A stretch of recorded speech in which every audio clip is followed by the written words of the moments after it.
অন্তর্বর্তীকালীন সরকারের প্রধান উপদেষ্টা প্রফেসর মোহাম্মদ ইউনূসকে ইতিহাসের বৈরমখা বলে আখ্যা দিয়েছেন বিএনপির চেয়ারপারসনের উপদেষ্টা ও মুক্তিযোদ্ধা অ্যাডভোকেট ফজলুর রহমান।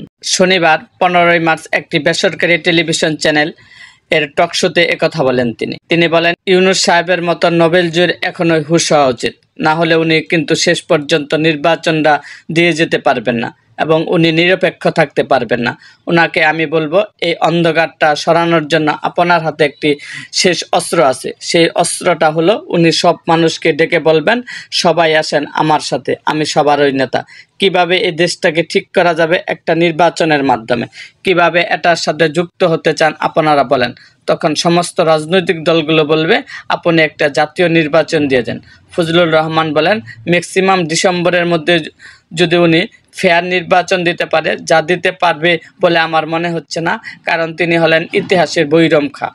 এরা কখনোই ইতিহাসে মেজর রোল প্লে করতে পারে না। তিনি আরও বলেন, ইতিহাসে বেসিক রুলটা প্লে করা সম্রাট আকবররা। তবু আমি আশা করি ইউনূস সাহেব ভালো মানুষই করে একটা ফ্রি অ্যান্ড ফেয়ার ইলেকশন দিবে, আর জনগণই সিদ্ধান্ত নেবে এই দেশে তারা কাকে, কোন দলকে আগামী দিনের পাহারাদার হিসেবে রাখবে। এবং আমার ধারণা এখানে আজকের প্রেক্ষাপট বিএনপি সেই দল।